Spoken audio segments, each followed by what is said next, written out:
एक राजा अम्बरीश हुए,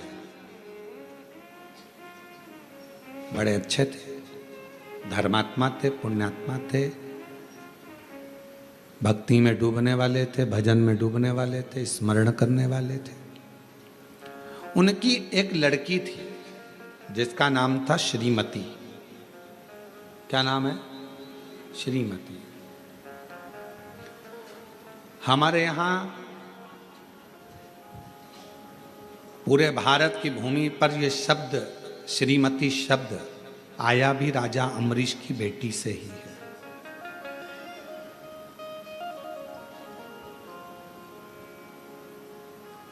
हम लोग बात बात में कह देते श्रीमती बिमला जी, श्रीमती कमला जी, श्रीमती। श्रीमती शब्द का मतलब क्या है? अभी आप कथा में श्रवण करेंगे। राजा अम्बरीश की बेटी थी श्रीमती, जो अपने पिता के बतलाए मार्ग पर चलती थी, पिता के अनुकूल रहती थी। कभी पिताजी ने यह नहीं कहा कि तुझे भजन करना पड़ेगा, कभी पिताजी ने यह नहीं कहा कि तुझे कीर्तन करना पड़ेगा। और राजा अम्बरीश के यहां पहुंचे, राजा अम्बरीश के घर पर जब पहुंचे, बैठे,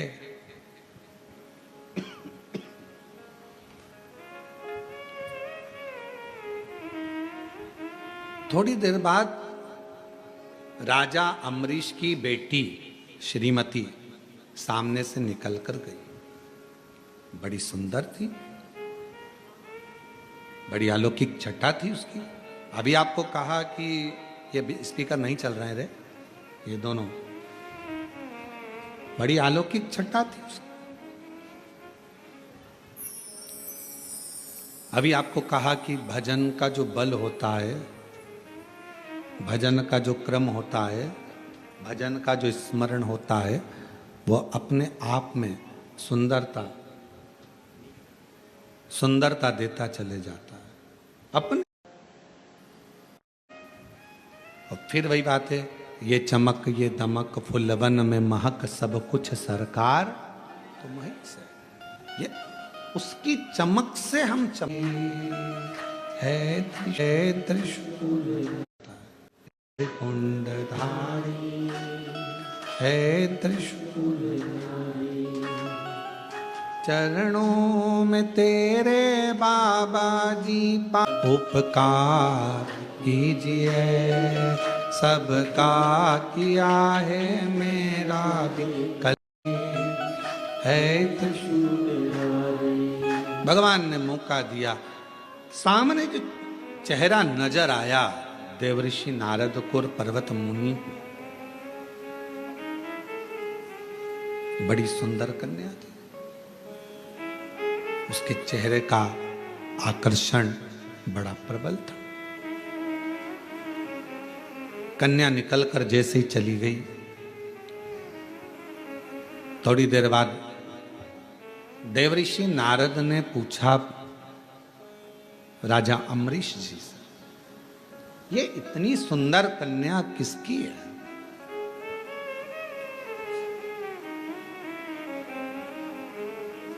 इतनी सुंदर कन्या ये है किसकी? कहा, महाराज ये मेरी पुत्री है, मेरी पुत्री, ये मेरी बेटी है, मेरी पुत्री है। ठीक है। अब जैसे ही सुना कि ये मेरी पुत्री है, ये मेरी बेटी है, नारद जी ने, पर्वत मुनि ने, दोनों ने सुन लिया कि ये राजा अम्बरीश की बेटी है, राजा अम्बरीश की पुत्री है, सुन लिया।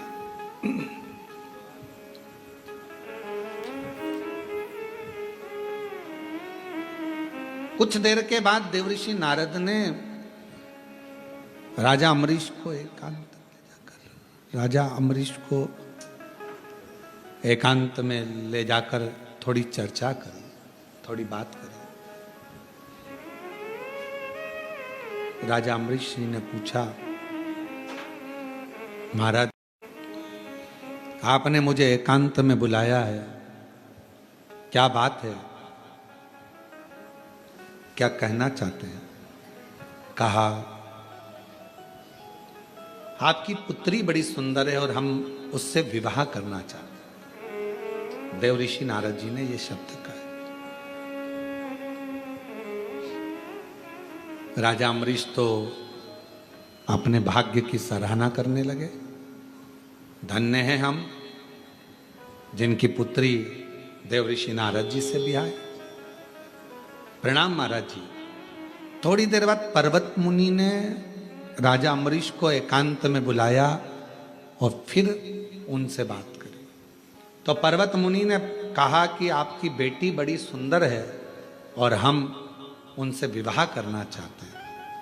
अब राजा अम्बरीश के पास में नारद जी भी बेटी से विवाह करने को कह रहे हैं, पर्वत मुनि भी विवाह करने को बोल रहे हैं। महाराज जी, आपके साथ मेरी बेटी का विवाह हो, इससे बढ़कर मुझे क्या चाहिए? राजा अम्बरीश ने कहा। ये कथा बहुत सीख देती है महाराज। थोड़ा सावधानी रखकर अगर इस कथा का स्मरण करेंगे, लिंग पुराण की ये कथा है, बड़ी सुंदर है महाराज। लिंग पुराण का यह पवित्र चरित्र है और लिंग पुराण के अध्याय नंबर 5 में पृष्ठ संख्या 586 में आप इसको पढ़ सकते हैं।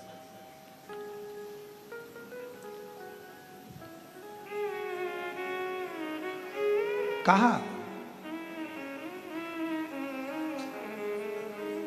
राजा अम्बरीश ने भगवान देवऋषि नारद और भगवान पर्वत मुनि दोनों को बिठाकर हाथ जोड़कर कहा, बेटी एक है, आप दोनों ही विवाह करना चाहते हो। महाराज, एक काम करता हूं, कल आप सुबह आना, सभा में बैठना, मैं स्वयंवर रखूंगा। मेरी बेटी तुम दोनों में से किसी के भी गले में माला पहनाएगी, उसी के साथ बेटी का विवाह कर दो। अब दो ऑप्शंस थे ना उनके पास में, तो और दोनों मुनि है, एक देवऋषि नारद है तो दूसरा पर्वत मुनि है। दोनों तपस्वी हैं, दोनों साधक हैं, दोनों उपासक हैं।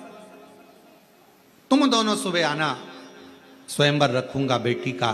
बड़ा सुंदर स्वयंवर रखा, पूरा नगर सजवाया गया, बंदरवार बंधवाए गए। आज बेटी का विवाह होने जा रहा है। बेटी जिसके गले में जयमाला देगी उसी से शादी कर दी जाए। जैसे ही कल होने वाला था, एक दिन पहले ही देवऋषि नारद भगवान विष्णु जी के पास में पहुंच गए और भगवान नारायण के पास में जैसे ही गए, भगवान नारायण से जाकर विनय करा। भगवान नारायण ने देखा देवऋषि नारद आए, प्रणाम किया, आओ साहब बैठो। नारद जी कहने लगे, मैं बैठने नहीं आया हूं, बस मेरा कल्याण कर दो।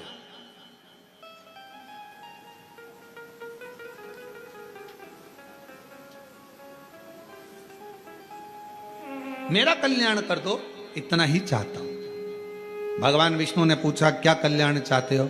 अब शब्द आया है आप और हम सब के लिए, इस कथा में आई है अपनी बात। क्या कल्याण चाहते हो? तो नारद जी ने कहा, मेरा कल्याण बस इतना है, राजा मुख देता। अब ईमानदारी से बोलो, खड्डा दूसरे के लिए। पुराण का ये चरित्र कह रहा है, देवऋषि नारद का राजा अम्बरीश का चरित्र कह रहा है। भगवान विष्णु के सामने खड़े थे, नारायण के सामने खड़े थे, चाहते तो दुनिया का सारा ठाट मांग सकते थे।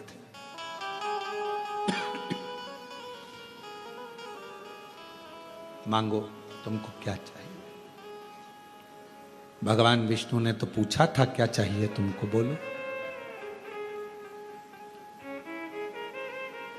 और यही कि ये चरित्र याद आता है, जरासंध भगवान विष्णु थे और भगवान विष्णु ने कहा था, मांगो नारद तुम्हें क्या चाहिए। चाहते तो नारद जी कह सकते थे कि मुझे राजा अम्बरीश की बेटी से शादी करना है, आप वर दो कि मुझे राजा अम्बरीश की बेटी से मेरी शादी हो जाए। पर मांगा क्या देवऋषि नारद ने? वर दीजिए, पर्वत मुनि का मुख बंदर का कर दीजिए। स्वयं के लिए अच्छा मांग लेते।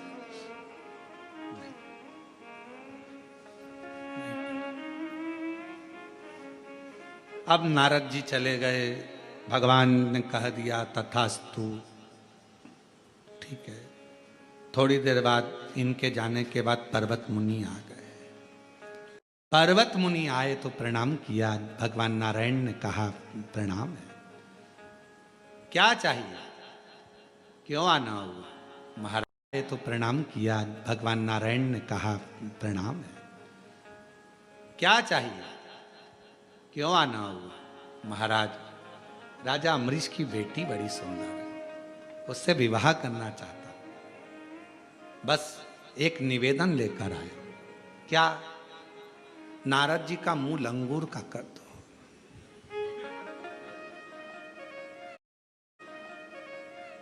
नारद जी का मुंह लंगूर का कर दो, बस ये निवेदन लेकर आया। भगवान विष्णु ने कहा तथास्तु, तथास्तु। पर भगवान नारायण ने कहा कि देखो, मैं सब कर तो दूंगा, पर तुम ये किसी से बोलना नहीं। ठीक है, नहीं बोलूंगा। चलो। अब पर्वत मुनि को लगा कि मैं श्रीमती से विवाह करूंगा तो नारद जी का मुंह लंगूर का रहेगा। नारद जी को लगा कि मैं पहुंचूंगा तो पर्वत मुनि का मुंह बंदर का रहेगा। और दोनों जाकर बड़े प्रेम से स्वयंवर में बैठ गए। स्वयंवर चालू हुआ। श्रीमती माला लेकर आई। अब श्रीमती तो श्रीमती है।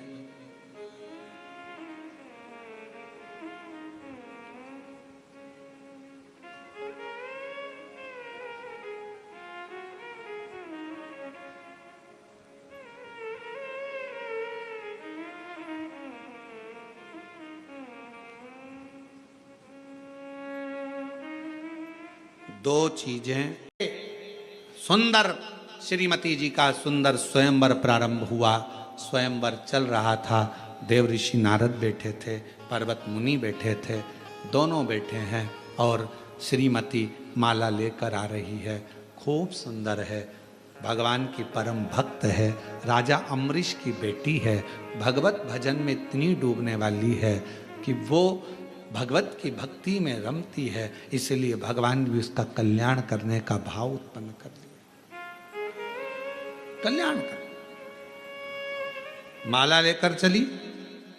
देव ऋषि नारद के सामने पहुंची तो देखा तो देव ऋषि नारद का मुख लंगूर का है। पर्वत मुनि के सामने पहुंची तो उसका मुख बंदर का है। चीख कर अंदर की ओर भाग गई। पिता ने पूछा, राजा अम्बरीश ने। पिता रोने लगे, मेरी बेटी की किस्मत में विवाह नहीं लिखा, ना जाने मेरी बेटी को क्या हो गया। क्यों? कई लोग कहते हैं अपनी चित्त वृत्ति में ये बात को बिठा लेना। पर्वत मुनि बैठे हैं, देव ऋषि नारद बैठे हैं, राजा अम्बरीश की बेटी श्रीमती आई है, पर माला नहीं पहनाई है, क्योंकि एक बंदर का मुख हो गया, एक लंगूर का मुख हो गया। और इन दोनों के बीच में एक राजकुमार बैठा है। हाथ में धनुष है, बाण है, सुंदर स्वरूप है, मस्तक पर मुकुट है, कानों में कुंडल है, गले में माला है, सुंदर श्रृंगार है। और भगवान उसी समय पर उस श्रीमती ने दोनों के गले में माला नहीं डाली, बीच में जो मेरे भगवान की माया थी उसी मायापति को माला डाल। अब पिता के मन में, राजा अम्बरीश के मन में बड़ा दुख था। बेटी का विवाह कैसे होगा, शादी कैसे होगी, बेटी का क्या होगा, कहीं तुम्हें देखकर और क्रोध आ जाएगा। जाओ जरा छुप जाओ अंदर जाकर। ठीक है, श्रीमती जी चली। नारद जी आए, पर्वत मुनि आए, गुस्से में लाल दोनों। देव ऋषि नारद जी ने कहा,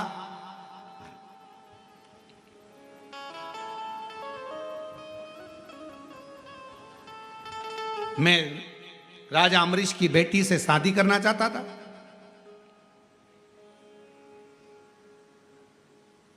मैंने कहा था पर्वत मुनि का बंदर का मुंह बनाना, तुमने मेरा लंगूर का मुंह बना दिया। भगवान बोले, मैंने कुछ नहीं करा, मैंने कुछ भी नहीं करा। तुमने जो मांगा था मैंने तुमको दिया। पर्वत मुनि कहने लगे, मैं राजा अम्बरीश की लड़की शादी करने वाला था, तुमने मेरा बंदर का मुख बना दिया। भगवान बोले, मैंने कुछ भी नहीं करा, तुमने जो मांगा तुम्हें दिया, इसने जो मांगा इसे दिया। क्या मांगा? नारद जी ने मांगा था कि तुम्हारा मुख बंदर का हो जाए, तुमने मांगा था कि नारद जी का मुंह लंगूर का हो जाए। अब इसमें गलती किसकी है? देव ऋषि नारद खड़े होकर आंखों से नीर बहाने लगे। पर्वत मुनि भी आंखों से नीर बहाने लगे। हमारी गलती है, हमने अपने लिए नहीं मांगा, दूसरे का बुरा करना मांगा। पर्वत मुनि के लिए मैंने गलत मांगा था कि पर्वत मुनि का बंदर का मुख हो जाए, और पर्वत मुनि ने मेरे लिए गलत मांगा मेरा लंगूर का मुख हो जाए। हम भगवान के मंदिर में जाएं, पूजन करें, अनुष्ठान करें, अपने लिए मांगो, दूसरे के लिए उसने कितना ही तुम्हारा बुरा करा हो। आप शब्द नहीं कहा, मैंने कोई श्राप नहीं दिया, मैंने ना बद्दुआ दिया नारद तुमको, ना श्राप दिया, ना पर्वत मुनि तुम्हें श्राप दिया, ना बद्दुआ दी, मैंने नहीं दिया। पर्वत मुनि ने मांगा तुम्हारे लिए और तुमने मांगा पर्वत मुनि के लिए, मैंने कुछ नहीं, मेरा कुछ नहीं, इसमें मेरा है ही नहीं कुछ भी। मेरे से तो तुमने जो मांगा वो मैंने दे दिया, तुमने जैसा कहा मैंने वैसा कर दिया। अगर तुम बोलते कि हमारी शादी राजा अम्बरीश की बेटी से करा दो, दोनों में से देवऋषि नारद आप पहले आए थे, मुझसे बोलते कि विवाह करा दो तो मैं विवाह करा देता, क्योंकि मैंने कहा था तथा तू मांगो क्या चाहिए, तुम मांगते मैं दे देता। तुमने मांगा था कि इसका मैं शादी करने जा रहा हूं और इसका मुंह बंदर का बना दो, बंदर। अच्छा मान, अच्छा। अब नारद जी रो रहे हैं, अब पर्वत मुनि की आंख में आंसू है, क्या करें हम, कुछ नहीं, भजन करो, स्मरण करो, नाम जप करो। पर्वत मुनि के मन का संशय निकला, दोनों ने तप किया और तप कर कर भगवान शिव की अविरल भक्ति को प्राप्त किया। चंद्रभागा नदी के तट पर जाकर बालू का शिवलिंग बनाकर देवऋषि नारद ने भगवत भजन किया।